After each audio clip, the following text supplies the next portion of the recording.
mga kateng, welcome again to my YouTube channel. So kung bago ka lang sa aking channel, subscribe ka na para lagi kang bago sa aking notification bell.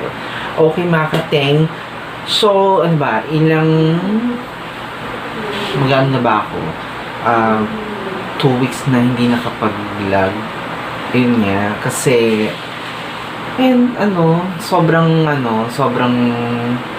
pa rin ako, na-trauma pa rin ako yung sinangyari sa aking nanay na nagkaroon ng cancer, biglaan yung pagkakaroon ng cancer niya sa lungs. So, itakan natin about yun sa nangyari sa nanay ko para, ayun, malaman natin kung ano yung nangyari. So, yun nga, 2019, lagi namin kasi pina-x-ray si mama. So, yung pinakalas na x ni mama is 2019.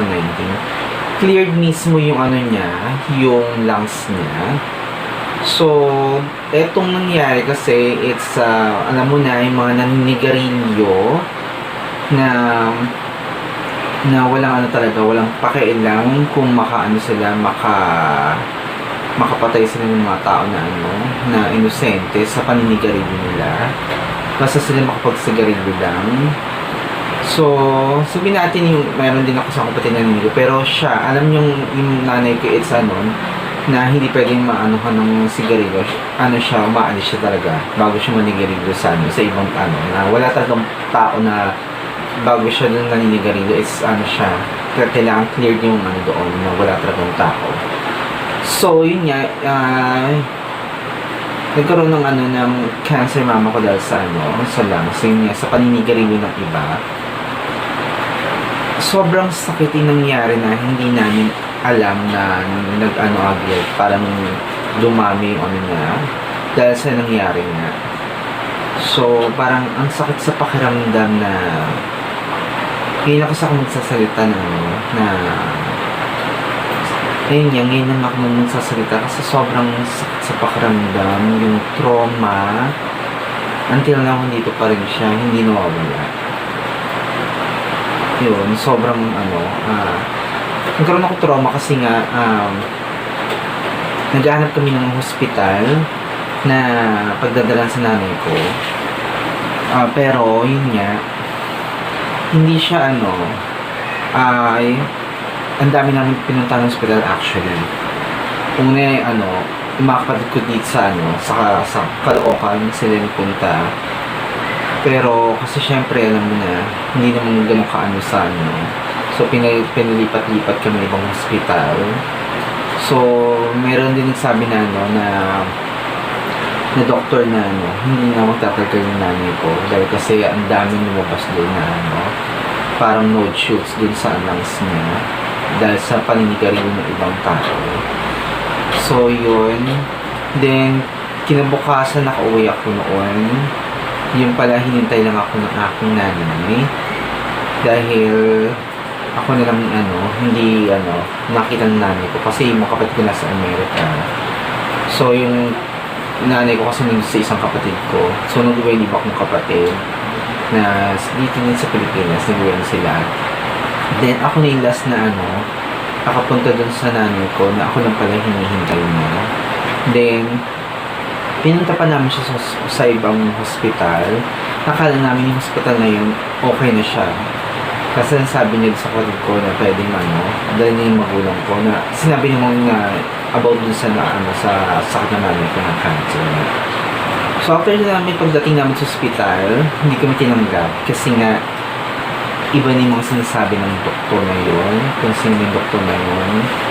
So, ang sinabi lang naman namin is kahit man lang sana malesen yung mismong nararamdaman ng nanay ko.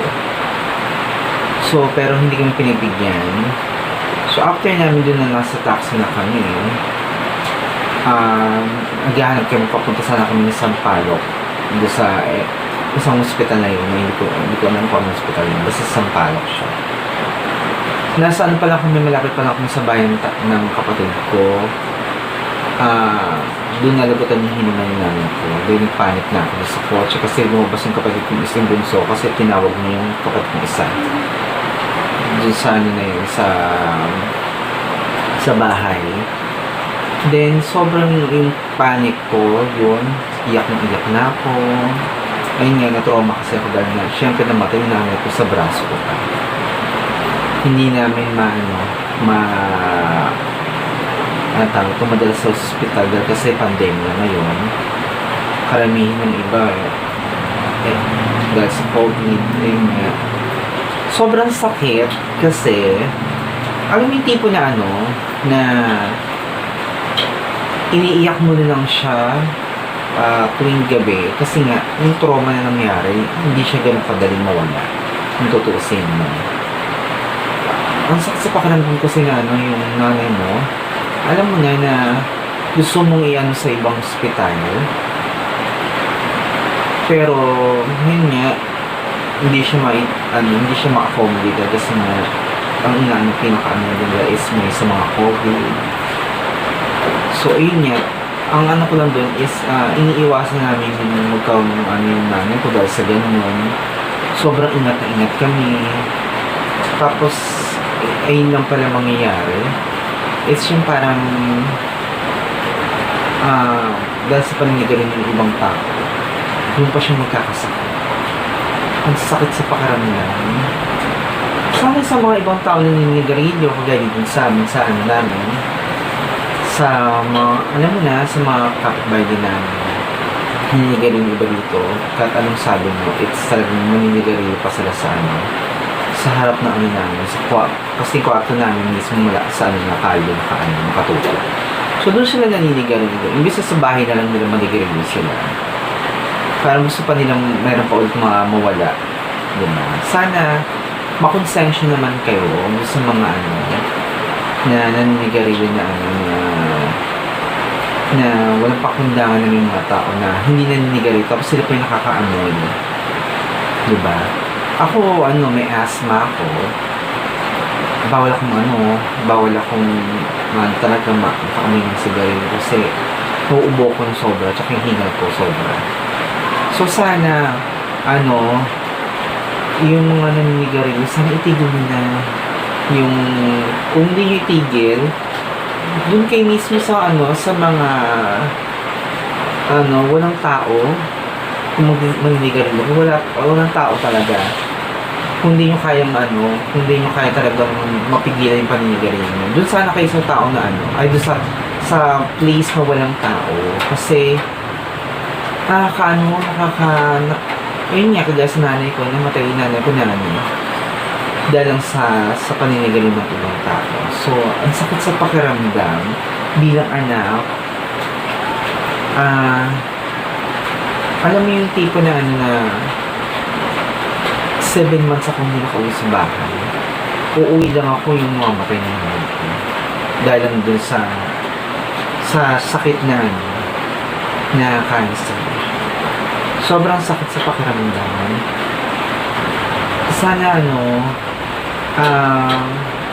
mabuksan sana yung isip nyo yung mga naninigarilyo na bago kayo manigarilyo, tingnan nyo muna kung yung mga taong maapekto ka. Diba? Sobrang sakit sa pakiramdam mo wala ng isang ina. Lalo pa yung nanay ko may dementia.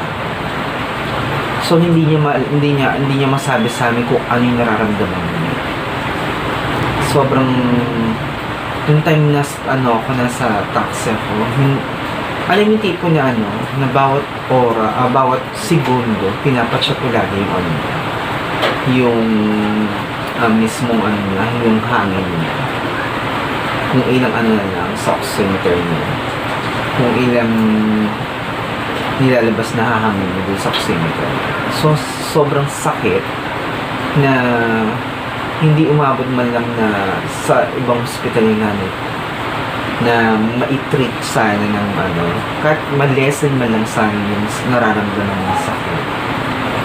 Diba? So, sana sa ibang tao yung mga naninigarilyo, sana magyan naman kayo, responsable kayo sa sarili niyo. Huwag kayo mag-irresponsable na marami nakakananghap na tao na hindi naninigarilyo. Okay? imbis na ano sila na mabuhay ng maayos, namamatay sila dahil sa paninigarilyo niya. So, nanay ko dapat mag-birthday nga sa itong January 25. So, hindi na siya makakapag-birthday kasi nawala na siya. Ni Pasko, hindi niya na maranasan. Diba? So, magpapasko kami na wala na yung nanay ko. Mag-birthday nanay ko this 25th January. Wala na siya. Dahil mismo sa sa mga naninigarilyo. Ayun, sobrang sakit sa pakiramdam na alam mo yung tipo na na ginawa ng mga kapatid ko para lang maging okay na nanay ko. Tapos sa isang inlet lang, ayun niya ang nangyari sa kanya na sobrang sakit kung tutuusin mo. Diba? Hindi ko ma-imagine na ganun mangyayari sa akin na. So, sinasabi sa akin ng mga kapatid ko kung lagi tinatawagan ako ng ate ko, okay lang ba ako? Minsan nasasabi ko na okay ako, pero sa salita, okay. Pero kung pinaka ko mismo yung sa emotion ko, hindi. Kasi yung trauma andun eh. Hindi siya mawawala agad kung tutuusin mo. Matagal siya mawala. Kaya hanggat maaari, ko siya. Kinakalma ko yung sarili ko hanggat kaya ko. Kung sa ibang tao siguro yun, hindi kakayanin. Diba? So sa akin, pinipilit ko siyang kayanin. Kasi ayoko malulungkot yung nanay ko. Kahit nawala ni nanay ko, ayaw yung siguro malulungkot ako. Diba? So sana, advice lang, sana naman sa mga naninigarilyo, maging responsable po kayo. Hindi lahat ng tao na hindi nagsisigarilyo, nalalanghap nila mismo yung binubugan yung usok. Diba? Ayun yung nagkakasakit yung mga tao na hindi nga sila naninigarilyo, pero nilalanghap naman nila mismo yung usok na naninigarilyo. So, parang sila yung pangalawang naninigarilyo na tuloy. Yung tutuusin mo. Diba? Ayun, sana kung nasa na aking nanay, ay sana hindi ko masasabi kung masaya ko ba sa sa nangyari. Pero alam ko naman siguro masaya ka. Kasi na-achieve mo yung goal mo na lahat kami na buo mo, mga magkakapatid. Sobrang nagkabati-bati kami dahil sa huling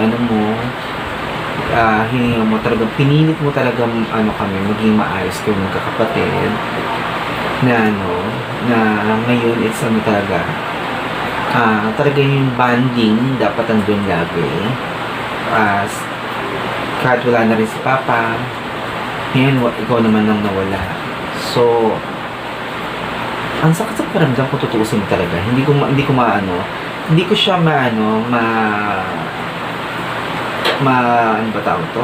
masabi ng talaga na okay ako, pero hindi talaga kung tutuusin mo. Pero kailangan natin maging okay. Sabi nga nila, diba, life must go on. So, ayun.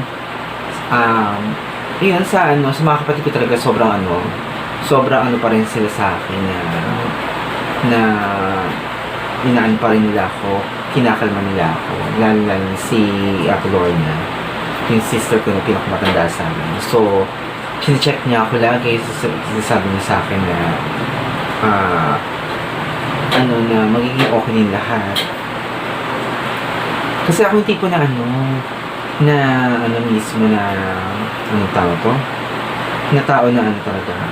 Pag umiyak ako, sobra ang iyak ko.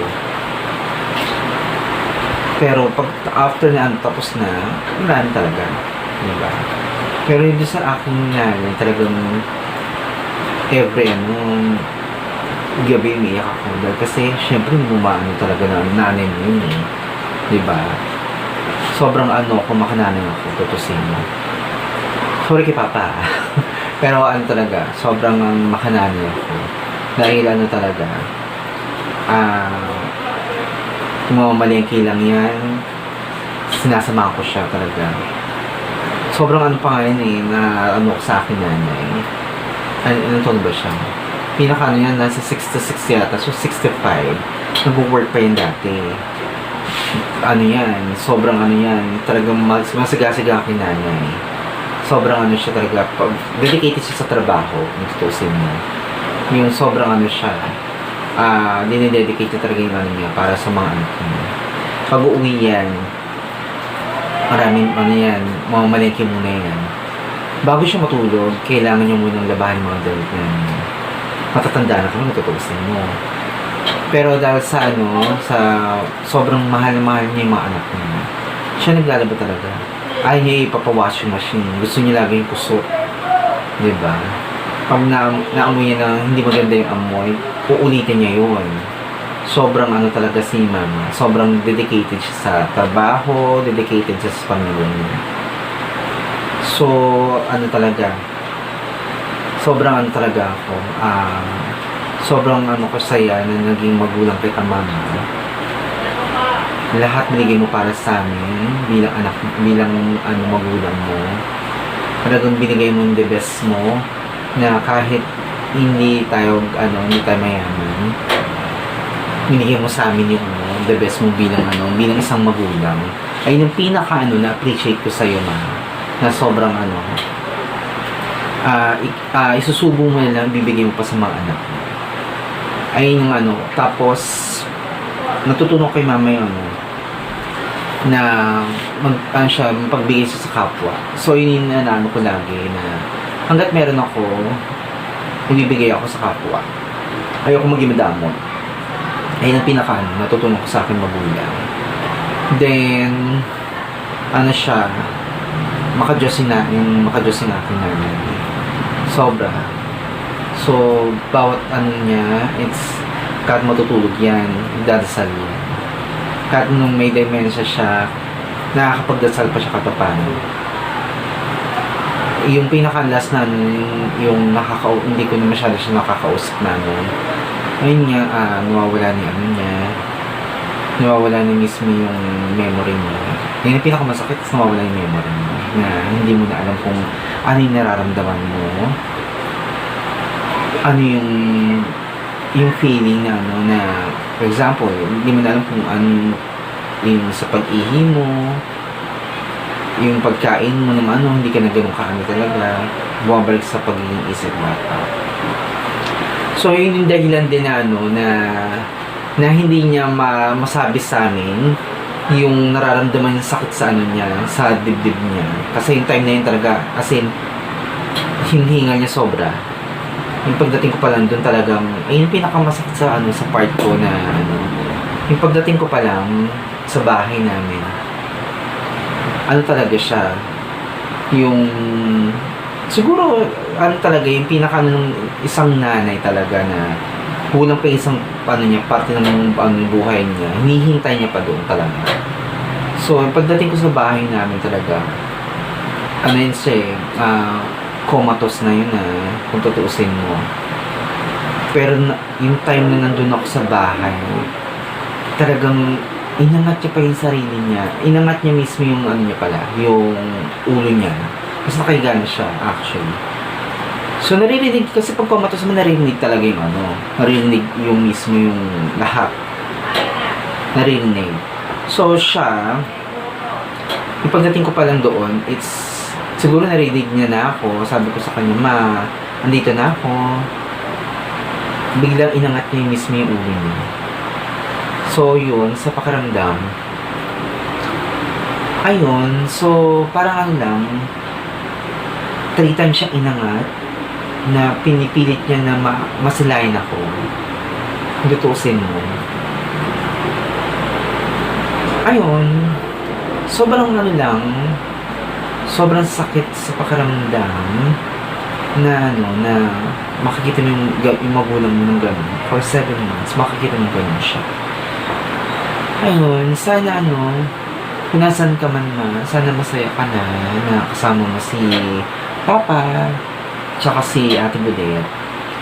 Ayun, basta sobrang mahal na mahal kita, ma. Alam mo yan. yung mga, ang tawag to, minsan pa nagkakaroon ako ng problema, sinasabi ko sa iyo talaga, andiyan ka para mag-advise sa akin talaga. Sobrang the best ka para nag-advise ka sa akin. Sasabihin mo lang sa akin na makukuha mo lahat yung ano mo, gusto mo. Huwag kang mag-alala. Ayun yung pinaka-ano sa akin ng nanay ko. Diba? Lalo yung nagkaroon ako ng partner sa buhay. So, sinabi niya pa sa partner ko na yun nga na magiging okay kami. Now, ayun nga, talagang binigay niya lahat yung the best para dun na i-advise sa partner ko yung yun nga, until now, kami pa rin ang partner ko. So, yun nga, sobrang sayo pa rin ang partner ko until now, na walang sawang pagmamahal binibigay pa rin sa akin. Kahit yung nawala yung nanay ko, andun siya. Solid support pa rin siya sa akin. Talagang sobrang iyak niya rin yung time na yun. Dahil kasi syempre, pangalawang magulang na ng partner ko sa dahil wala na rin yung partner, yung nanay ng partner ko. 69 yung nanay ng partner ko na wala. Last year, 2019. Tapos mama ko, it's 79. So, 2020 naman. Diba? So, yun. Sana sa sa may mga magulang dyan, sana mahalin niyo yung magulang nyo. Huwag niyo pababayaan. Kasi sila yung, sila lang yung pinaka-the best na magulang na makukuha nyo. Even though yung, sabihin natin yung iba, karamihan yung iba kasi sabihin natin na hindi maganda yung karanasan sa magulang na. Pero, magulang sa magulang. Baliktarin mo man ang mundo, magulang pa rin. Okay? So, yun. Basta ang gagawin ko lahat, yung in-advise mo sa akin. Tapos yung pinangako ko sa'yo na, sana natin yung, malay mo, magkaroon tayo ng talaga yung bahay na na maayos, di ba? Ayun yung pinakano ko sa magulang ko, it's yung magkaroon kami ng bahay na maayos. So, malay mo matupad kayo, matupad ng mga kapatid ko, di ba? So, sana, ayun lang, nasan ka man I love you so much. Huwag kang mag-alala. Andito kami magkakapatid, magtutulungan kami bawat isa. Hindi kami mag-iiwan ng bilang magkakapatid. Okay? Yun lang. Then, sa mga may magulang pa dyan, mahalin yung magulang niyo. Kasi, iisa lang magulang. Okay? Hindi yung mapapalitan. Okay? Ayun. So, mga katin, kung nagustuhan nyo aking video, ayun, subscribe kayo sa aking YouTube channel, Atengil, Atennnggael. Then, follow nyo rin ako sa aking Facebook account, Pereira Peñalosa. Then, follow nyo rin ako sa aking TikTok, Pereira Peñalosa. So, mga katin, sa susunod vlog natin, magiging masaya tayo uli. Yan, kailangan maging masaya. So, para din sa aking nanay ito. So, pupush lang natin siya, mga kating. Okay? So, see you next time, mga kating. Bye!